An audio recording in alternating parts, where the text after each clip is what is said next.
lire ensemble dans l'évangile de Matthieu, au chapitre 18.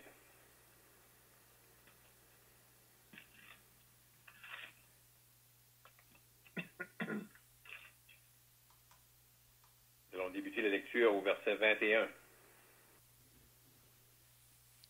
Alors Pierre s'approcha de lui et dit, « Seigneur, combien de fois pardonnerai-je à mon frère lorsqu'il péchera contre moi? Sera-ce jusqu'à 7 fois? » Jésus lui dit, « Je ne te dis pas jusqu'à 7 fois, mais jusqu'à 70 fois 7 fois. »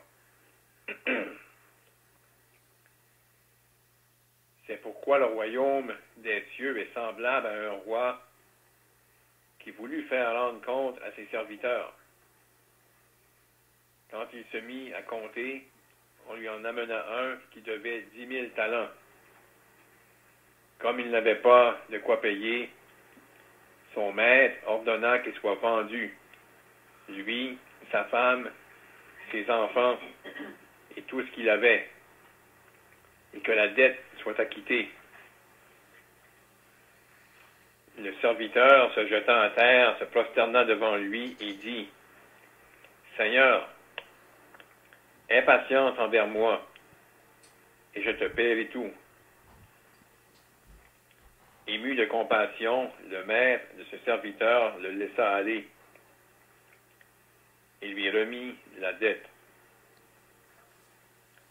Après qu'il fut sorti, ce serviteur rencontra un de ses compagnons qui lui devait 100 deniers. Il le saisit et l'étranglait en disant, « Paie ce que tu me dois. » Son compagnon, se jetant à terre, le suppliait, disant, « Aie patience envers moi, et je te paierai tout. » Mais l'autre ne voulut pas. Il alla le jeter en prison, jusqu'à ce qu'il ait payé ce qu'il devait. Ses compagnons, ayant vu ce qui était arrivé, furent profondément attristés, et ils allèrent raconter à leur maître tout ce qui s'était passé. Alors le maître fit appeler ce serviteur. Il lui dit, « Méchant serviteur, je t'avais remis en entier ta dette, parce que tu m'en avais supplié. Ne devais-tu pas aussi avoir pitié de ton compagnon, comme j'ai eu pitié de toi? » Et son maître, irrité, le livra au bourreau, jusqu'à ce qu'il ait payé tout ce qu'il devait. C'est ainsi que mon Père céleste vous traitera, si chacun de vous ne pardonne à son frère de tout son cœur. Le Seigneur va bénir la lecture de sa sainte parole. Donc, on avait terminé la semaine dernière en touchant le sujet précieux de l'Assemblée locale et comment le Seigneur attestait sa présence où là, où 2 ou 3 étaient assemblés en son nom, sous son autorité. Puis on avait fait remarquer comment aussi, la semaine passée, même la semaine d'avant, comment lorsque on mentionne ici la première fois l'Assemblée, c'est la première mention, une référence à l'Assemblée locale, et que dans ce passage-là, on fait référence à un frère qui aurait péché contre un autre. Donc, c'est comme c'était amené, ça ne devait pas être une chose courante, mais c'est une chose qui peut arriver. Puis on a des exemples dans le Nouveau Testament où il y avait eu des gens qui avaient des frères qui ont péché contre d'autres. On a des exemples dans les assemblées locales mentionnées dans le Nouveau Testament où il y avait du péché au sein de l'assemblée. Il y avait des choses qui n'étaient pas réglées. Mais là, ici, le Seigneur donne il nous donne comme deux visions par rapport à cette chose-là qui peut prendre place. Puis on avait considéré ça à partir du verset 15 au verset 18, comment là, on a le côté qu'un frère a péché contre un autre, mais qui ne veut pas admettre, qui ne veut pas reconnaître qu'il a péché contre son frère. Donc, c'est quelque chose qu'au début qui aurait pu se régler, mais qui éventuellement s'est amené devant les témoins et amené devant l'Église. Et si le péché n'est pas encore confessé, la personne est mise en dehors. Pourtant, quelque chose qui aurait pu être réglé. Et là, par la suite, là, on peut s'imaginer, par la question, mais là, Pierre pose une question suite à cet enseignement-là que le Seigneur a donné. Là, il dit, combien de fois dois-je pardonner? Si la personne est prête, il est conscient, si la personne est prête à avouer qu'il a péché contre l'autre, mais combien de fois dois-je pardonner? Pierre pense peut-être mettre la barre haute. Il mentionne sera jusqu'à 7 fois. Et le Seigneur dit, je ne te dis pas 7 fois, mais jusqu'à 70 fois 7 fois. Et là, il va amener une illustration pour expliquer comment on devrait agir. Et là, il y a une situation où un serviteur devait 10 000 talents. On voit sa situation, comment est-ce que lui, face à ce que le maître avait demandé, il va supplier le maître. Puis, le maître va lui remettre sa dette. Une dette qui est impossible de payer. Mais, quand ce qu'on lit, ça semble comme s'il n'y a pas beaucoup de temps qui s'écoule entre ce moment-là que sa dette est remise et le moment où il va rencontrer un de ses compagnons qui lui devait 100 deniers. Puis le Seigneur a fait clair dans l'illustration, dans la comparaison avec les montants qui étaient mentionnés. Un devait 10 000 talents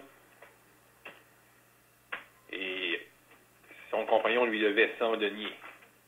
Si on met ça sur le même niveau, les 10 000 talents, ça équivaut à 60 millions de deniers. Donc, c'est un grand contraste entre la dette que le premier devait à son maître et ce que le compagnon devait à l'autre. Donc, si on fait le lien avec ce que le Seigneur venait de dire à Pierre, combien de fois dois-je pardonner? Mon frère a péché ou ma sœur, elle a péché contre moi. Mais il ne faut jamais oublier que nous, on avait péché contre Dieu. Puis, le portrait que le Seigneur donne ici, c'est pas comparable. Le péché, ou le nombre de péchés que mon frère aurait pu faire contre moi, en comparaison avec ce que moi j'avais fait contre Dieu. Mais dans le passage,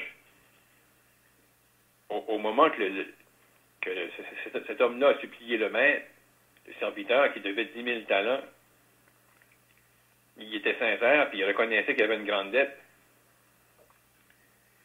Mais ça semble comme si, pour une raison ou une autre, tout à coup, il a oublié la grandeur de la dette qu'il avait, puis que cette dette-là avait été remise. C'est impossible qu'il paye ça. Mais la façon qu'il va agir envers son compagnon, c'est comme si il a oublié comment gracieux qu'avait été le maître envers lui, comment il lui avait remis la dette. Puis ça, je pense que ça va être le secret pour pouvoir pardonner. Si on est conscient de quand nous autres on a été pardonnés par Dieu, comment grande était notre dette. puis comment gracieux Dieu était envers nous. Oui, on a peut-être été blessés, mais je me rappelle un exemple que j'avais lu, puis c'était une chrétienne qu'elle a vécu, elle, dans le temps de la Deuxième Guerre mondiale, puis il y a de sa famille, si je me rappelle bien, c'est son père, peut-être son père, sa mère, puis même sa sœur, en tout cas plusieurs membres de sa famille ont été tués dans des camps de concentration. Puis un jour, plusieurs années après, il y a cet homme-là qui s'est présenté à elle. C'était un Allemand. Puis, il lui a confessé. Maintenant, je ne sais pas si c'est lui qui les a tués, mais c'est lui qui est en autorité pour donner l'accord pour que ces personnes-là soient exécutées. Puis, il a confessé à la personne. Et là, elle avait devant elle celui qui était responsable de la mort des membres de sa famille. Mais elle, cette femme-là, était sauvée. Puis l'homme qui est venu pour lui confesser ça, il avait été sauvé par la suite. Et, comme qu'elle a pu dire, elle a réalisé encore plus, dans ce moment-là, comment la grâce de Dieu avait été exercée envers elle. Elle avait été pardonnée de beaucoup de la part de Dieu. Ses nombreux péchés à elle avaient été effacés. Puis sur cette base-là, qui était capable de pardonner cet homme-là, qui était à l'origine de la mort des membres de sa famille. Elle avait pris conscience à ce moment-là comment grand était le pardon de Dieu envers elle. Puis sur cette base-là, elle était capable de pardonner l'autre qui lui avait fait beaucoup de mal. Ça l'avait déchiré de savoir si ses parents étaient morts d'une mort tragique. Mais si on prend l'exhortation comme c'est écrit ici, lorsque quelqu'un va pécher contre nous, d'avoir cette attitude-là de nous, de pouvoir pardonner, sans jamais oublier de comment grand était le pardon qu'on a reçu de la part de Dieu. Donc, on ne va pas en dire plus pour l'introduction. On invite les frères à participer par des questions, des commentaires, en espérant qu'on va tous être encouragés ce soir par l'étude de la parole de Dieu.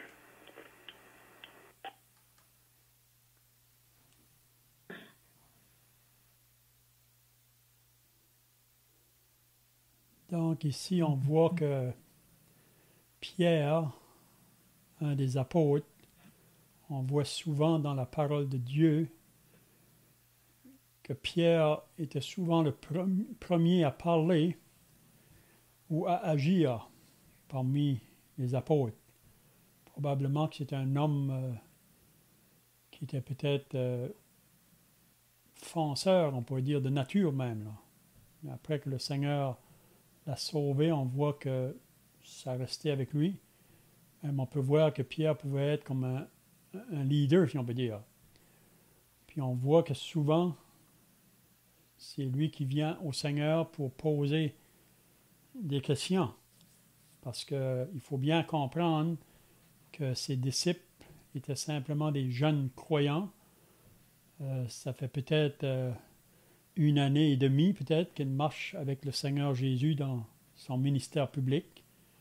Donc, ces disciples-là ont besoin d'apprendre.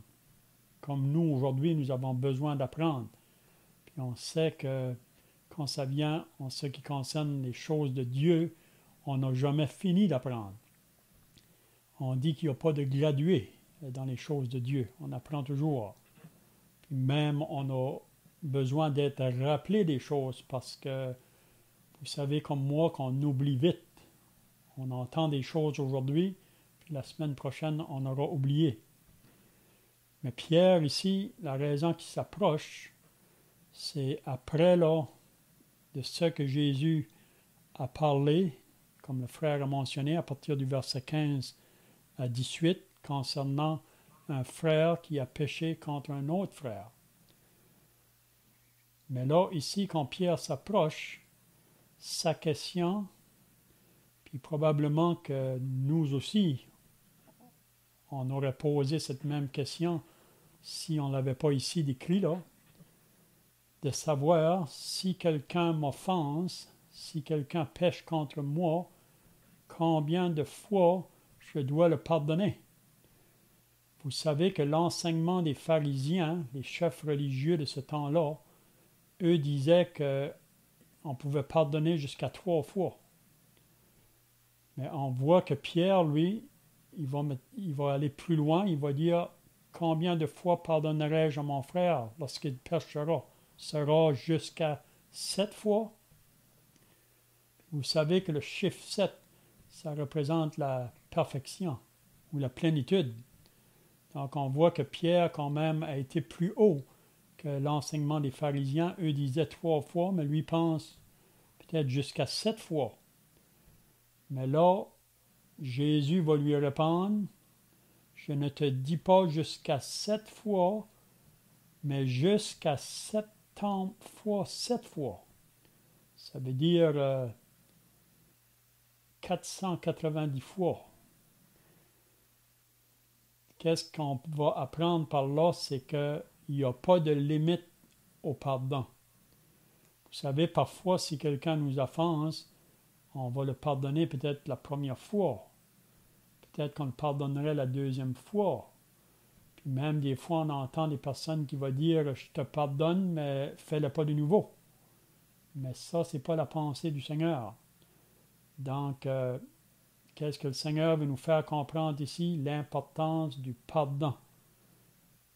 Parce que, comme le frère a mentionné, on a été pardonné de beaucoup. Dieu a pardonné la multitude de nos péchés, nos offenses qu'on avait faites contre lui. Donc, nous, en retour, on devrait être capable de pardonner à nos frères ou nos sœurs qui peuvent nous offenser. Donc, ici, qu'est-ce qu'on va voir ce soir? C'est vraiment le côté là, du pardon. Ce qu'on a vu la semaine passée, c'est plutôt du côté de la personne qui refuse d'admettre qu'elle a offensé l'autre. Mais ce qu'on va voir ce soir, c'est plutôt celui qui a offensé qui refuse de pardonner. Donc, c'est aussi pire un comme l'autre, là. Puis, en tant que chrétien, ça ne devrait pas être notre attitude, si on peut dire. On ne devrait pas agir de cette manière-là. Vous savez, il y a 2 choses dans l'enseignement du Nouveau Testament, là. L'importance que les croyants doivent manifester, c'est l'amour. C'est un amour, vous savez, qu'on a reçu de Dieu par le Saint-Esprit au salut. Puis cet amour-là nous fait aimer même ceux qui nous font du mal. Même, on est appelé à aimer nos ennemis. Donc, il y a 2 choses, l'amour et aussi le pardon. On ne peut pas séparer ces 2 choses-là. Et si on dit qu'on aime, puis vous savez qu'on est appelé premièrement à aimer Dieu, premièrement, puis ensuite notre prochain comme nous-mêmes. Donc, si on prétend d'aimer Dieu, on va aussi aimer notre prochain. Puis aussi, on va manifester cet amour-là dans le pardon quand il y a quelqu'un qui va nous offenser. Parce que dans le monde aujourd'hui, j'ai entendu souvent ça, quand on va avec le message de l'Évangile pour présenter l'Évangile. Puis parfois, il y a des personnes qui vont venir sur des choses que quelqu'un les a faites, puis ils vont dire, moi, ça, je ne pourrai jamais le pardonner. Je ne pourrai jamais pardonner ça. Mais là, on leur fait comprendre que pour être sauvé, si on n'est pas prêt à pardonner, Dieu ne nous pardonnera pas non plus. C'est ça que Jésus a dit. Hein? Si on ne pardonne pas les offenses que les autres nous ont faites, moi non plus, je ne pardonnerai pas vos offenses. Donc, je ne sais pas si les frères ont d'autres pensées ici ou des questions.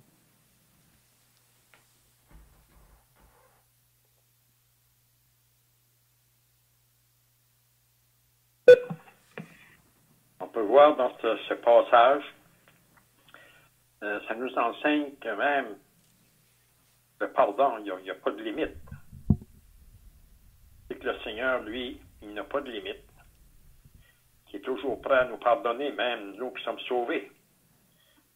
On lit ça dans la parole de Dieu, qui est toujours prêt à pardonner tous ceux qui vont se repentir, qui vont confesser ses péchés. Donc, on peut réaliser qu'il n'y a pas de limite à pardonner. le Seigneur, lui, c'est comme notre frère vient de mentionner, c'est un vrai pardon. On entend des fois dire, oui, je lui pardonne, ben j'oublierai jamais. C'est pas un pardon. Donc, que ce passage puisse nous enseigner à nous-mêmes, nous préserver, de ne pas avoir de rancune envers les chrétiens, envers nos frères, et même envers les inconvertis. C'est toujours prêt à pardonner. C'est de cette façon que le Seigneur Jésus a dit qu'il nous pardonnerait si qu'on pardonne. Mhm. Amen.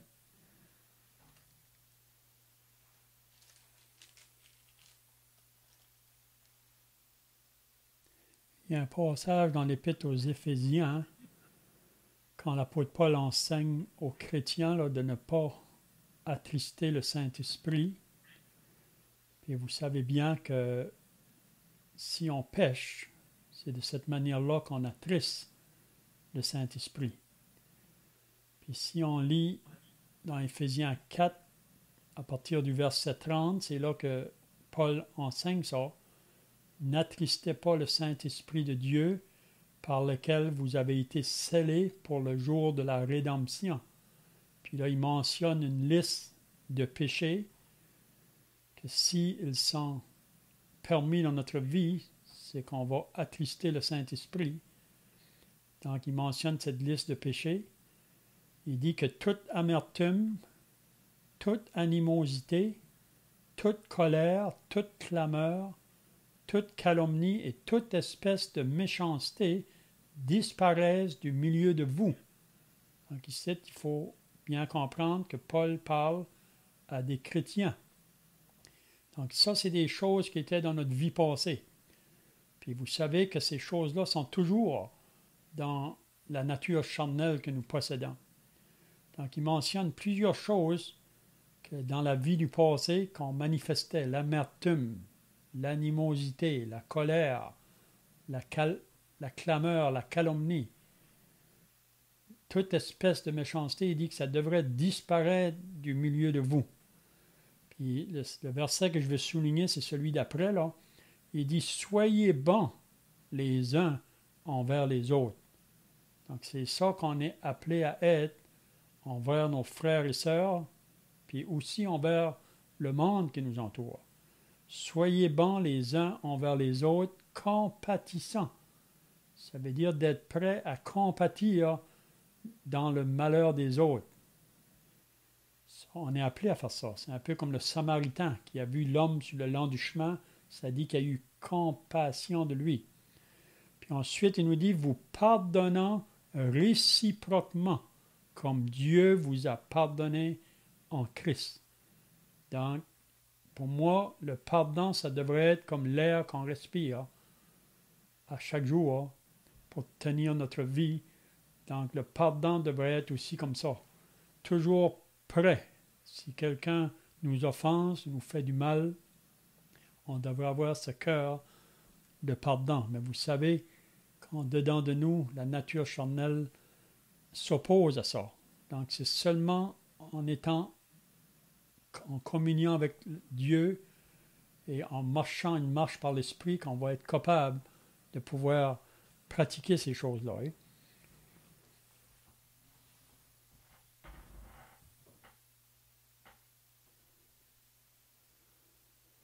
Je regardais juste au passage qui dit ce que le Seigneur dit. Le Seigneur dit au verset 22, je ne te dis pas jusqu'à 7 fois, mais jusqu'à 70 fois, 7 fois. On sait que ce nombre que le Seigneur a dit n'est pas le nombre le plus grand qu'on connaît, qu'on peut connaître. Mais en m'interrogeant sur la raison pourquoi il a dit ça, je voyais là que une chose qu'il a faite, c'est au lieu de commencer par 7 fois, il a commencé par 70 fois. Il aurait pu dire 7 fois, 70 fois, mais il a dit 70 fois, 7 fois.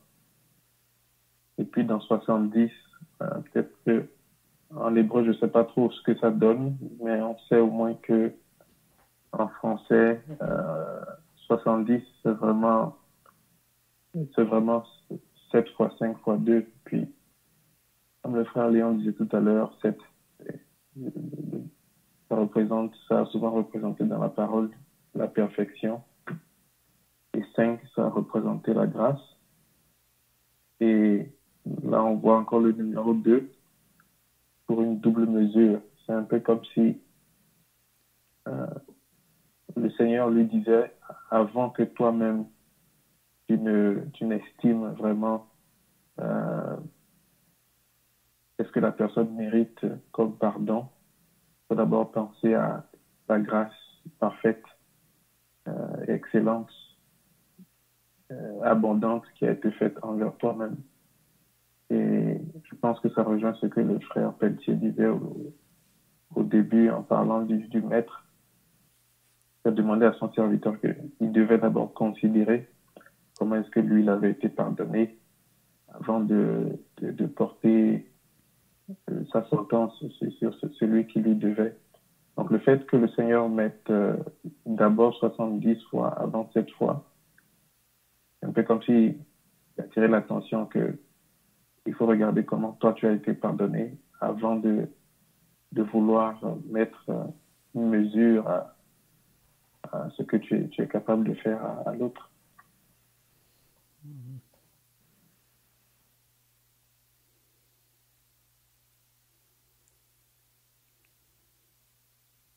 Donc ici, dans la parabole, quand il parle concernant ce maître-là, à qui son serviteur lui devait un grand montant, puis vous savez que sous l'Ancienne Alliance, on peut voir souvent que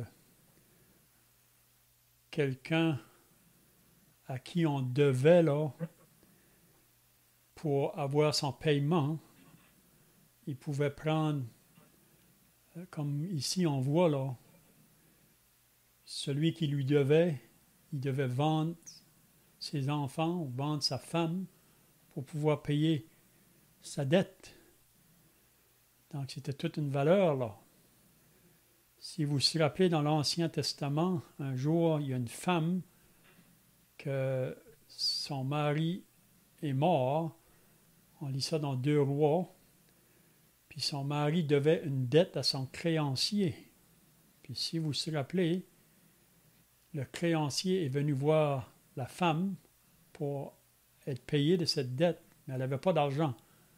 Ça fait, il voulait qu'elle vende ses 2 fils pour payer sa dette. Donc elle était bien attristée d'apprendre ça. Ça fait, elle est allée voir le prophète Élisée. Puis si vous vous rappelez, le prophète Élisée lui a demandé combien de huile elle avait dans sa cruche à la maison. Elle n'avait pas beaucoup. Il lui a simplement dit d'aller ramasser des vases vers ses voisins, tous ceux qui étaient autour d'elle, là, qu'elle puisse ramasser des vases, puis en ramasser autant qu'elle pouvait. Puis c'est ça qu'elle a fait, elle a obéi le prophète. Quand elle est arrivée à la maison, il a dit ensuite, tu verseras l'huile de ta cruche dans ces vases. Puis si vous vous rappelez, elle a commencé à verser son huile dans ses vases, un après un, puis quand elle est arrivée au dernier, sa cruche a terminé. Puis qu'est-ce qu'il lui a dit? Il a dit, va, puis vends ce huile-là, puis tu auras payé ta dette. Donc c'était vraiment une chose qui pouvait se faire dans ce temps-là. Donc notre frère Claude l'a bien expliqué au début, là, qu'est-ce que ça comprend, hein? Cette parabole que Jésus nous enseigne ici, là.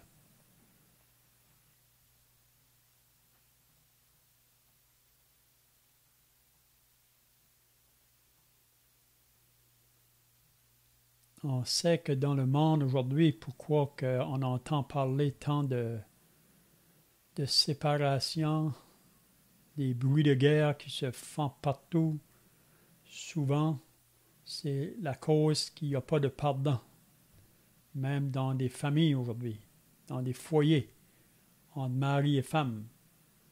Mais ça, on peut comprendre ça dans le monde inconverti. Parce que Paul nous dit dans l'Épître à Tite que l'homme inconverti, vraiment, on n'a pas d'amour les uns pour les autres. On a plutôt de la haine. On saillit les uns les autres.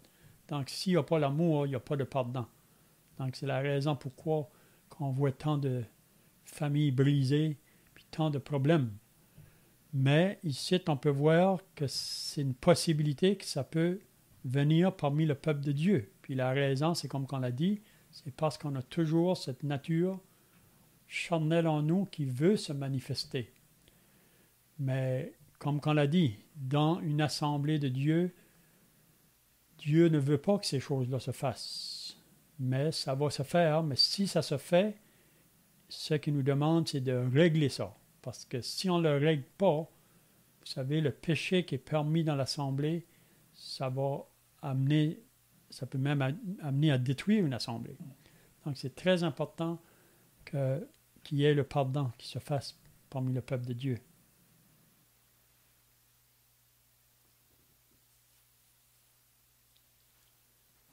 Donc, je ne sais pas si les frères ont d'autres pensées là, ou des questions, vous pouvez le faire. Hein?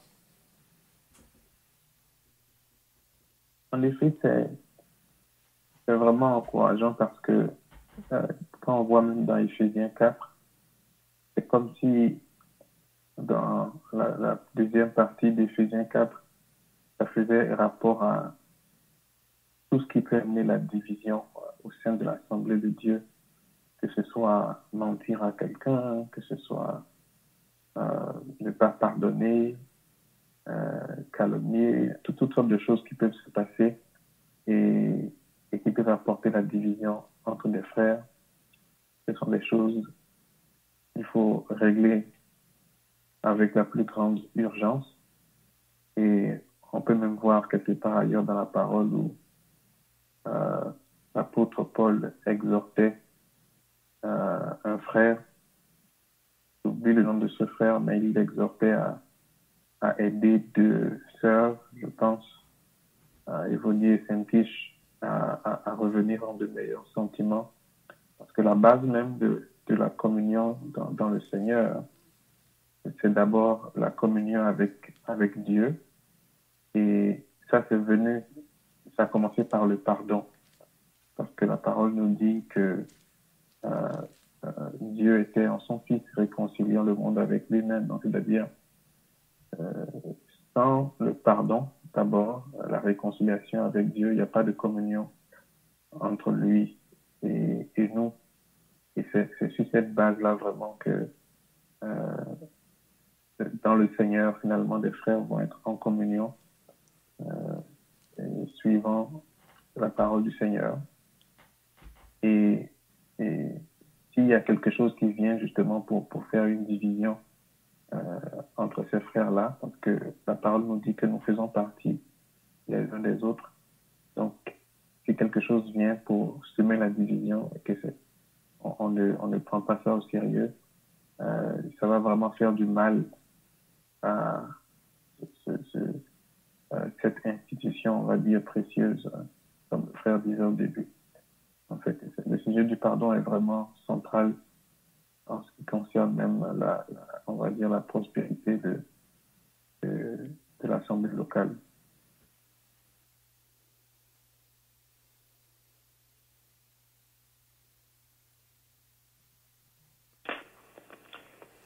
On peut possiblement, chacun de nous, se rappeler peu de temps après qu'on a été sauvé, qu'il y a eu des occasions où on a pu pardonner un frère ou une sœur qui avait péché contre nous. Puis, on voyait, c'est pas qu'on banalisait le péché était le péché, mais le mal que ça nous avait fait, on pouvait l'estimer comme insignifiant parce qu'on était fraîchement conscient on avait été grandement pardonné. J'avais été pardonné de la part de Dieu. Mon frère qui avait péché contre moi avait été pardonné aussi. On était frères dans la foi en Christ. Le pardon était rapide parce que le pardon qu'on avait reçu était frais à nos yeux. Puis ça a duré pour un bon bout. Ça peut être encore là aujourd'hui, mais il y a la possibilité de perdre cette réalité-là de comment grand était le pardon qu'on a reçu. Puis, ça va possiblement s'exprimer dans la façon qu'on va agir et qu'on va vouloir pardonner. Si ce pardon-là qu'on a reçu est encore frais à nos yeux et qu'on l'apprécie encore, que de manière constante, chaque jour, chaque moment, on a une attitude envers Dieu de reconnaissance pour le pardon qu'on a reçu de sa part.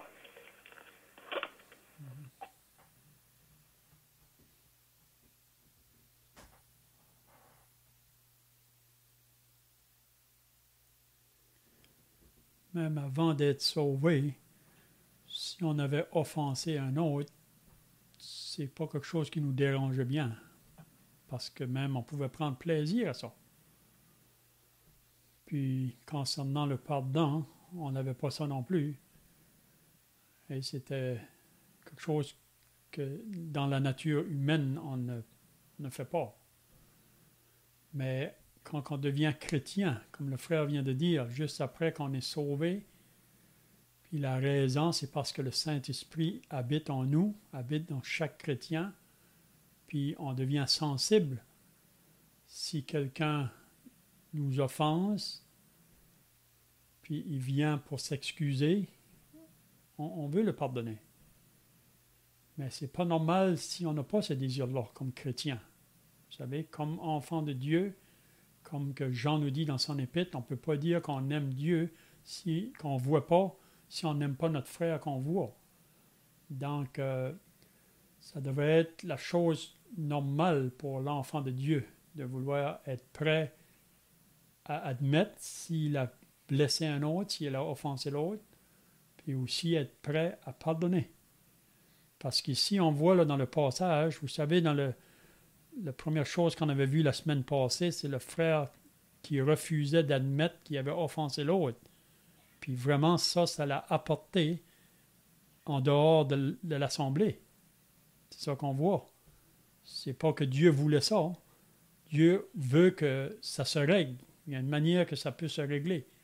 Mais si la personne persiste, donc, même Jésus dit, il faut le regarder comme un païen ou un publicain. C'est comme quelqu'un non sauvé. Mais c'est la même chose à la fin de ce qu'on a lu ce soir, là. Si on refuse de pardonner celui qui nous a offensés. Donc là, c'est le côté de celui qui est offensé, qui refuse de pardonner. Puis ça aussi, ça pourrait amener la personne, pour moi, en dehors de l'assemblée. Si elle continue à persister en refusant de pardonner. Hein?